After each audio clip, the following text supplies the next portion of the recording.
Hello students, today we will be studying exercise 2b theory, different forms of energy. Now, here mainly we will be studying about the mechanical form of energy. So here we will be learning about your different forms of energy, but mainly we will be learning about the mechanical form of energy. Now, what is a mechanical form of energy? Energy possessed by the body on account of its state of rest or motion. Such energy is said to be your mechanical form of energy. Mechanical form of energy means the energy possessed by the body on the account of a state of rest or the state of motion. Such energy is said to be a mechanical form of energy. Now, particularly if we talk about the rest, that means energy possessed by the body on the account of a state of rest. Such energy is said to be your potential energy, and the energy possessed by the body on account of its motion, such energy is said to be your kinetic energy. That means we'll be learning about these two energy in brief with respect to your mechanical form of energy. So first we'll start with potential energy. What is potential energy? What are different types of potential energy? What's the formula for potential energy? And then we'll do the same thing for the kinetic energy also. So as of now, I will start with the potential energy.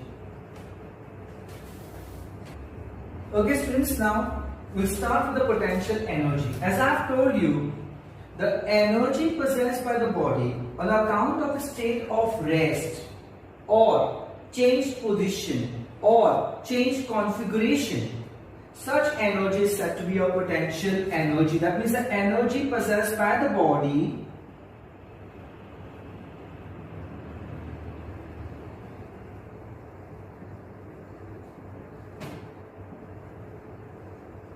on account of its given state of rest or changed position or configuration. Student, what about configuration? In other words, configuration means shape. So over here, energy possessed by the body on the account of a state of rest or the changed position or change shape or configuration, such energy is said to be your potential energy. Now there are different types of potential energy. The first is gravitational potential energy, which is denoted by capital U. Now what do you mean by gravitational potential energy? The potential energy possessed by the body on the account of the force of attraction of Earth. That means we all are aware about one thing, that each and every object on the Earth's surface is being pulled by a certain force of attraction given by the Earth, which we normally call as the gravitational force. So because of that force of attraction of Earth, the energy possessed by the body is said to be your gravitational potential energy. So I repeat, the potential energy possessed by the body on the account of its force of attraction given by the Earth is said to be your gravitational potential energy. Energy possessed by the potential energy possessed by the body on the account of its force of attraction given by the Earth is said to be gravitational potential energy. Now, as I have told you, for the gravitational potential energy,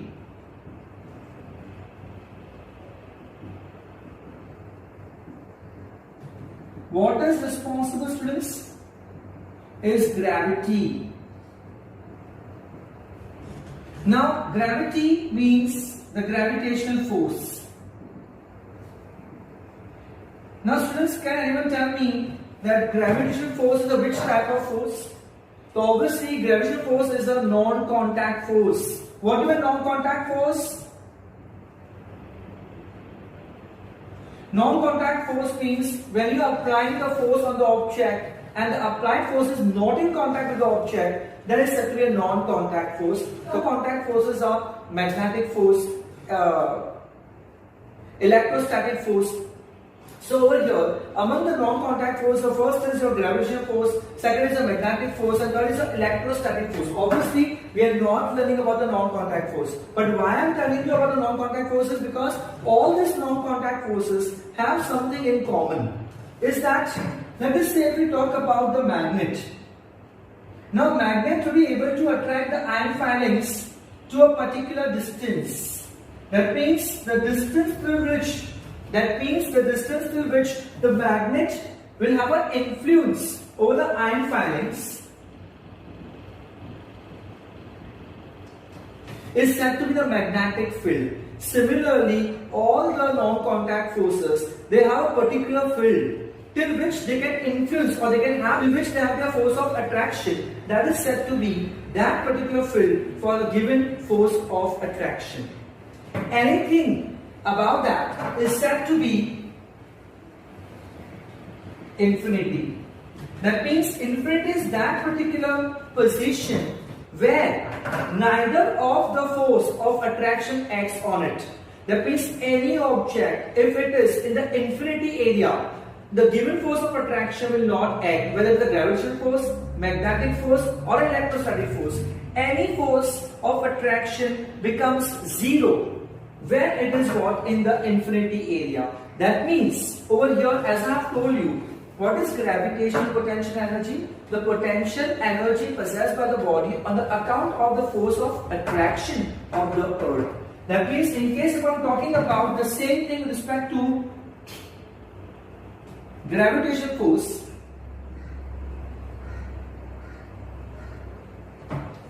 if I'm talking about the same thing with gravitational force, the area to which it can have its influence, that is said to be what? The area to which it can have its influence, that is said to be the field of the gravitational force. Anything above that will be what? Your infinity. That means in that particular area, your force of attraction of the earth will be zero. As the force of attraction of the earth will be zero, the gravitational potential energy also will be zero. Because the gravitational potential energy depends upon earth gravity, and earth's force of gravity here becomes zero, so the gravitational potential energy also is zero. What are the other cases where the gravitational potential energy can be zero? Gravitational potential energy can be zero, first of all, when it is at infinity. Second, if this is the ground level, any object kept at the ground level will also have the gravitational potential energy as zero. As the height will increase, the gravitational potential energy will also increase. Now students, over here, I have explained to you that whenever the object is at infinity, the gravitational potential energy is zero. What if the object is in this particular field? That means it is at a distance where the force of attraction will have an influence on it. That is called finite distance. So at a finite distance from the Earth's gravity, the potential energy will always be zero. I repeat, at a finite distance from the Earth's force of attraction, the gravitational potential energy is always taken to be negative. That means here the gravitational potential energy is maximum negative, and this level of negative, it decreases as it goes away. This negative, it decreases as it goes away from the ground surface. So when it goes away from the ground surface, the gravitational potential energy increases, and the negative value of the gravitational potential energy decreases. So I repeat, at a finite distance, the gravitational potential energy is negative, and this value of negative keeps on decreasing as it goes away from the ground surface. This is because as it goes away at a particular distance at a certain height, the gravitational potential keeps on increasing. So as the height will increase, gravitational potential energy will increase, and the negative value of gravitational potential energy will be, and the negative value of the gravitational potential also will decrease, and the negative value of gravitational potential energy also will decrease. So this is all about the gravitational potential energy. Now we'll start with the second, elastic potential energy. What is my elasticity? Now, the ability of the body to regain its original shape is said to be your elasticity. The ability, you might also stretch rubber band. When you will stretch it, okay, and after stretching it, release, it will come back to its original shape. That is said to be your elastic potential energy. Whenever you apply the force on the body externally, it will change the shape of the body. Now, the energy possessed by the body during this deformed state. Now, this is a form of the body, let us say. When you are stretching it, you are deforming it. So, the energy possessed by the body during its deformed state is said to be your elastic potential energy. So, elastic potential energy is the work done by the force. The elastic potential energy is the work done by the force in deforming it. So, that is said to be elastic potential energy. So, with this, we have finished the types of potential energy also. Now, we'll start with the topic how to calculate gravitational potential energy. Now, what is gravitational potential energy? It's nothing but the work done in lifting the body to a certain height.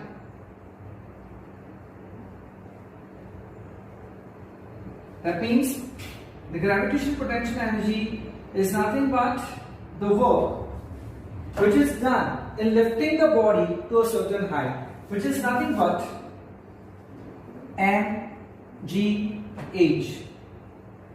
M stands for the mass of the body. So obviously when you are lifting any body, you always have to consider the mass of the body. And second, when you are lifting the body, it's always under influence of gravity.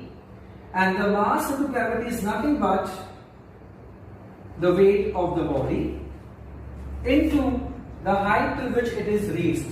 Hence, the formula for the gravitational potential energy is nothing but mgh. For the reason, whenever the body is lifted to a certain height, always the weight will be considered, and second thing what we consider will be the height to which it is raised. So, gravitational potential energy can be calculated by the formula mgh. Gravitational potential energy at the ground level, as we have discussed, is always zero. As the height increases, the gravitational potential energy also will increase. Let us say if I consider this height as h1 and this as h2, where the body will have more gravitational potential energy. So obviously compared to the ground level, h1 and h2 is at a greater height. Hence the gravitational potential energy will be more at the height h2 as compared to h1.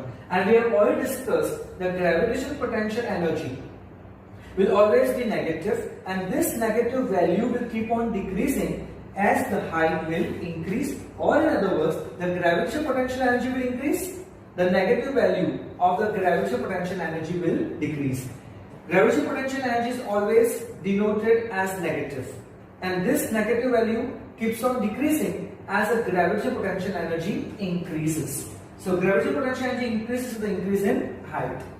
So this was all about your gravitational potential energy. Now we start with the kinetic energy.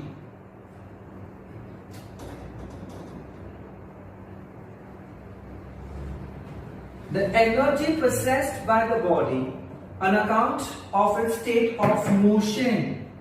The energy possessed by the body on account of its state of motion, it is said to be your kinetic energy. Now,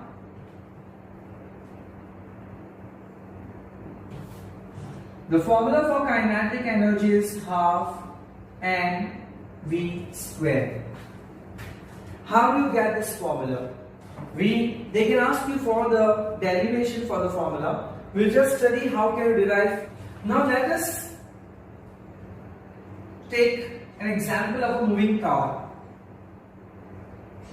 So obviously if the car is moving, the moving car will definitely have which energy? It will have kinetic energy, because energy possessed by the body on the account of its motion is said to be kinetic energy. Now in case if you want to stop the car, then you have to apply the force in the opposite direction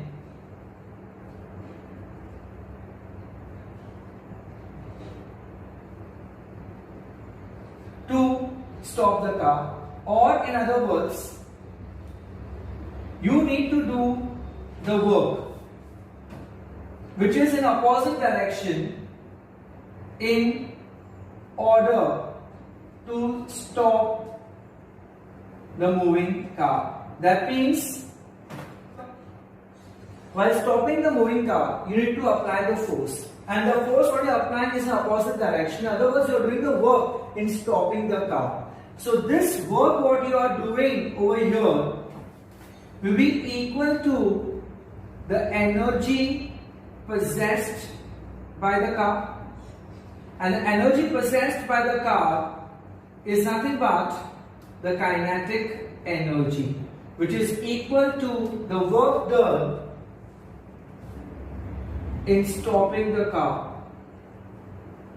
So the work what you are doing in stopping the car will be equal to the kinetic energy possessed by the car. So now going ahead, so now with respect to this, we'll start deriving the formula. So here, work, as I've told you, is nothing but force into displacement. Now over here, we have done in the earlier standard that force is mass into acceleration. What about the displacement over here?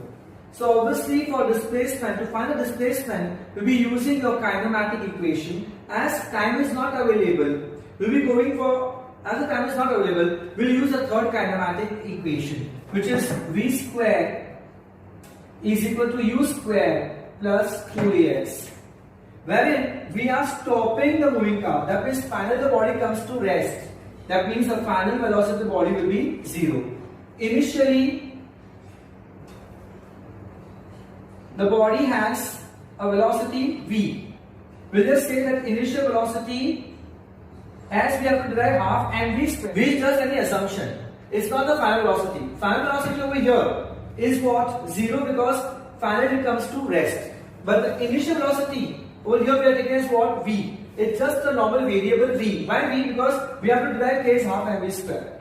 So now the initial velocity is v, final velocity is 0. Just substituting these values over here, we'll get the value as v square equals to u square plus 2ax. What is v? 0. Your u is v plus 2ax. So now v square will come here, that's minus v square equals to 2as. Hence s is minus v square upon 2a. This sign for negative is only because when we are stopping, there is always the negative acceleration or retardation. So because of which the answer is negative. So you can just take the displacement as v square upon 2a. Now substituting this value for s over here and f ka value, will get as work is equal to, instead of f, I'll write n into a. Instead of displacement, we'll write v square upon 2a. So a will get cancelled. Hence mv square upon 2 is nothing, that's half. Hence the work done was equal to energy, and energy over here was kinetic energy, is nothing but half mv square. Hence we have derived kinetic energy is half mv square. Just a brief against this. We have to derive kinetic energy is half mv square. I have told you that whenever we have to stop any moving object over here, we have taken the car. So we have to apply the force in opposite direction, or else or in other words, we have to do a work in stopping the moving car. So the work done in stopping the moving car is energy possessed by the car, and the energy possessed by the car is nothing but kinetic energy. So kinetic energy equals to work done. Now we'll find the work. The work is F into S. F is mass into acceleration. And for displacement, we have to find displacement. We have used third kinematic equation. We know the final velocity is 0 because finally the body comes to rest. And initial velocity we have taken as what? The abbreviation, the assumption as v. V doesn't mean final velocity. It's just a normal variable we have used as v.